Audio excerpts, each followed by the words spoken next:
चिंता सोडा लाभाची, कर्मातून संधी प्रगतीची.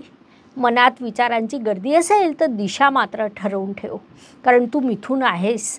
चालत चालत चालतो आणि शेवटी यश गाठतो.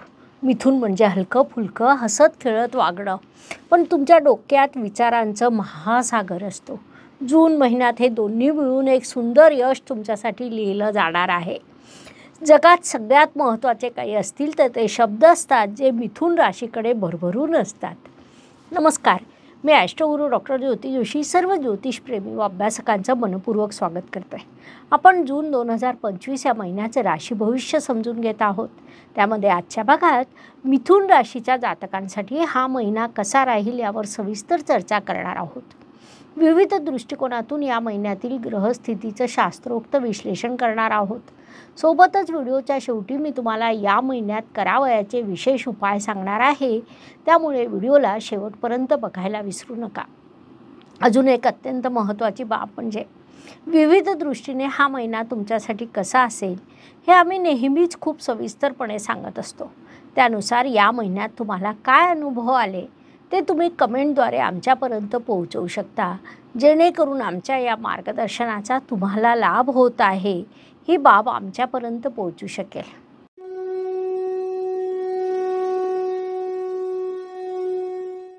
व्यक्तिमत्वाच्या दृष्टीने विचार केला असता शाब्दिक बुद्धिमत्ता आणि संवाद कौशल्य यांची पॉवर तुमच्याकडे आहे. हसरा चेहरा, झक्कास संवाद आणि आतमध्ये सुरू असलेले विचार यामुळे यश नक्कीच वाढणार आहे.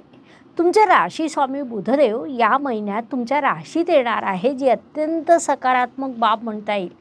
राशी स्वामी राशीत आल्यामुळे फार विचार करण्याची गरज नाही. एकदा ठरवलं की सरळ ॲक्शनवर जा. यश हे तुमचंच असेल. थोडक्यात हा काळ तुमच्या व्यक्तिमत्वाला समृद्ध व प्रगल्भ करणार आहे, म्हणून या काळाचा सदुपयोग करायला हवा. धन कुटुंब वाणी या दृष्टीने विचार केला असता मिथुन राशीसाठी हा महिना लाभदायक म्हणता येईल, कारण या काळात तुमच्यासाठी धनप्राप्तीचे शुभयोग निर्माण झालेले आहेत. विशेषतः लेखन कलेतून, बोलण्यातून, मार्केटिंगमधून तुमच्यावर धनवर्षाव होण्याची शक्यता आहे. कौटुंबिक वातावरण हास्य विनोदाचं राहील, कारण मागील महिन्यापर्यंत मंगळदेव नीच अवस्थेत तुमच्या धनस्थानात विराजमान होते. ते या महिन्यात 7 तारखेला तुमच्या तृतीय स्थानात प्रवेश करतील. तेथून तुमचं कौटुंबिक वातावरण आनंदी बनेल. मागील काळात कुटुंबातील काही व्यक्तींच्या भावना थोड्या दुखावल्या होत्या, त्यामुळे आता वाणीद्वारे साखर पेरणी करा. 7 जूननंतर वातावरण खूप चांगलं होईल. केवळ शब्द विचारपूर्वक वापरा, जेणेकरून पुन्हा सॉरी बोलण्याची वेळ येणार नाही. ही बाब तुम्ही प्रामुख्याने लक्षात घ्या. पराक्रम व परिश्रम या दृष्टीने विचार केला असता तुमच्या परिश्रम स्थानात केतू ग्रह मागील महिन्यातच आलेला आहे. त्यामुळे अर्थातच परिश्रमाची फारशी इच्छा नसताना देखील मिथुन जातक परिश्रमाच्या जोरावर इतरांना थक्क करतील. प्रवासाचे अनेक योग तुमच्यासाठी निर्माण होणार आहेत. छोट्या मोठ्या सहली, काही महत्त्वाच्या भेटी असे योग निर्माण होतील. भावंडांसोबत सुखद कालखंड तुम्ही व्यतीत कराल, म्हणून या काळाचा लाभ घ्यावा. वास्तू, वाहन, जमीन, सुखशांती या सर्व दृष्टीने विचार केला असता तुमचे वास्तू अधिपती देखील बुधदेव आहेत. ते या महिन्यात स्वराशीचे तुमच्या राशीत विराजमान असतील. त्यामुळे वास्तू किंवा वाहनाचे अत्यंत सुंदर योग तुमच्यासाठी निर्माण होतील. अनेक मिथुन जातक वाहन घेण्याची शक्यता अधिक आहे. काही मिथुन जातक वास्तूचं नूतनीकरण करतील, नवीन वास्तूचं प्लॅनिंग करतील. एकंदरीत हा काळ या सर्व दृष्टीने अत्यंत उत्तम आहे, म्हणून या काळाचा पुरेपूर उपयोग करून घ्या. शिक्षण, संतती, प्रणय या दृष्टीने विचार केला असता या काळात मिथुन जातक मनापासून अभ्यास करणार आहेत. अभ्यासाला बसलात की तुमचं लक्ष लवकर घड्याळीकडे जाणार नाही किंवा व्हॉट्सअपकडे देखील जाणार नाही. तुम्ही अत्यंत मन लावून अभ्यास करणार आहात. काही जातक ऑनलाईन क्लासेस देखील करतील. प्रेमविवाह व आयोजित विवाहाचे देखील शुभयोग तुमच्यासाठी निर्माण होत आहे. विशेष बाब म्हणजे या काळात वैवाहिक आयुष्य सुखद देखील राहणार आहे. मैत्रीमध्ये प्रेमसंबंध वाढतील. तुमचा संवाद वाढेल, त्यामुळे तुम्ही अत्यंत आनंदी राहाल. तुमची संतती कर्तृत्व गाजवणार आहे. त्यांच्या आत्मविश्वासाकडे तुम्ही लक्ष द्या. संततीचा आत्मविश्वास वाढेल. या पद्धतीने त्यांच्यासोबत संवाद समृद्ध करा, हा सल्ला तुम्हाला देण्यात येत आहे. आरोग्य, कर्ज, स्पर्धक, हितशत्रू या सर्व दृष्टीने विचार केला असता मिथुन जातकांचे आरोग्य या काळात सर्वसामान्यपणे उत्तम राहील. परंतु तुम्हाला थकवा जाणवू शकतो किंवा अतिविचारपूस होऊ शकते, ज्यामुळे आपण खरंच आजारी आहोत का असं विनाकारणच वाटेल. कर्ज घेण्याचा तुम्ही विचार कराल, परंतु कर्ज घेऊ नका. त्यापेक्षा जुनी देणी कशी फेडता येतील याचा विचार करा. शत्रूंना तुमच्या यशाचा त्रास होईल, ते दुखावतील, परंतु त्यांच्याकडे दुर्लक्ष करा, ते तुमच्यासाठी योग्य राहील. नोकरी व व्यवसाय या दृष्टीने विचार केला असता काम करीत असताना बोलणं कमी आणि कृती जास्त या गोष्टीकडे लक्ष द्या. नोकरीत तुमच्यासाठी यशाच्या संधी आहेत.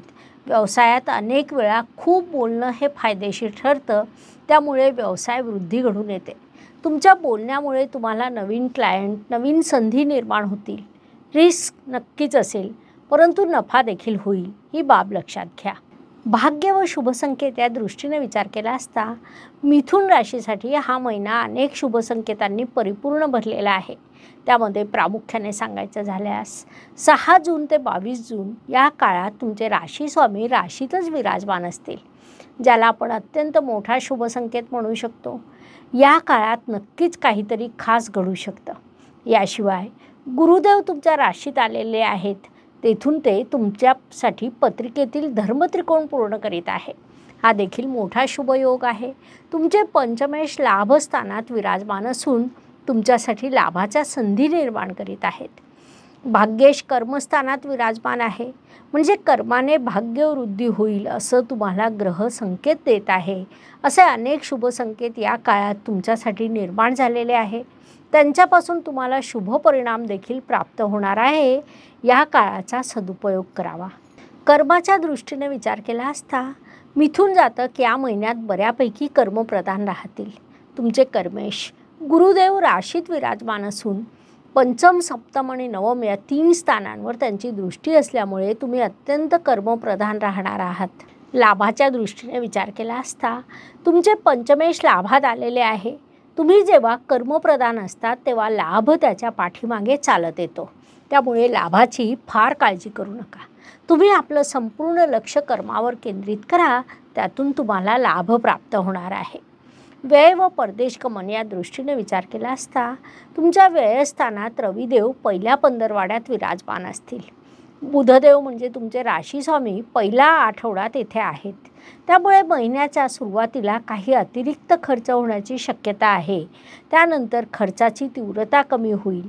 प्रवासाचे अनेक योग आहेत. मेडिकलवर काही खर्च होताना दिसतोय. त्यामुळे या काळात तुम्ही योग्य नियोजन करावं असा सल्ला तुम्हाला देण्यात येत आहे. आयुष्य हे सुखदुःख आणि उतार चढाव यांनी भरलेलं असतं. कोणताच मनुष्य पूर्णपणे सुखी किंवा पूर्णपणे दुःखी होऊ शकत नाही. त्यानुसार प्रत्येक दिवस हा प्रत्येकाला सारखा जात नाही. महिन्यातील काही दिवस हे सुख, समाधान, यश प्राप्त करून देणारे, तर काही दिवस संघर्षाचे, अडचणीचे, तणावाचे जातात. त्या दृष्टीने विचार केला असता मिथुन राशीसाठी या महिन्यातील 9, 18 आणि 26 हे दिवस शुभदायक, सुखदायक, यशाचे राहतील. तर 6, 16 आणि 24 हे दिवस तणावाचे जातील. या दिवसांमध्ये अडचणी, अडथळे, समस्या विशेषत्वाने जाणवतील. म्हणून तशी मानसिकता तयार करा आणि वाटचाल करा. उपायांच्या दृष्टीने विचार केला असता ज्योतिषशास्त्रामध्ये छोटे छोटे मात्र मोठा परिणाम करणारे उपाय सांगण्यात आलेले आहेत. अशुभ गोष्टींची अशुभता कमी करण्याचं, शुभ गोष्टींची शुभता वाढवण्याचं सामर्थ्य त्यात असतं. त्यानुसार जून महिन्याचा विचार केला असता मिथुन जातकांनी बुधवारी गणपती स्तोत्राचं पठण करावं. रोज सकाळी ओम बूम बुधाय नमः या मंत्राचा 11 वेळेस जाप करा. पेन, पुस्तक, वही, कुणा गरजवंतांना भेट द्या. बुधदेव त्यातून प्रसन्न होतील. या सर्व उपायांचे तुम्हाला अत्यंत शुभ परिणाम प्राप्त होतील, म्हणून ते तुम्ही नक्की करावे. अशा पद्धतीने जून 2025 हा महिना मिथुन जातकांसाठी, तसंच मेष ते मीन प्रत्येक राशीच्या जातकांसाठी कसा राहील हे सांगण्यासाठी 12 व्हिडिओ तुमच्या या चॅनलवर अपलोड आहेत. लाईक, शेअर, सबस्क्राईब करायला विसरू नका. कमेंट बॉक्समध्ये हर हर ज्योतिष, घर घर ज्योतिष अवश्य लिहा. धन्यवाद. शुभम भवतु. जय ज्योतिष. नमस्कार. शास्त्राचा अभ्यास करण्यासाठी माझी मराठीतून 11, हिंदीतून 2 अशी पुस्तकं प्रकाशित झाली आहे. विशेष बाब म्हणजे मी स्वतः संशोधित केलेली ज्योती जोशी पद्धती अर्थात जे पद्धती या विषयावर स्वतंत्र ग्रंथ उपलब्ध आहे, त्याचा देखील लाभ घ्यावा. यूट्यूबची कार्यप्रणाली ही मुख्यतः लाईक, शेअर आणि सबस्क्राईबवर चालते. Please like, share and subscribe the channel. धन्यवाद. शुभम भवतु. जय ज्योतिष.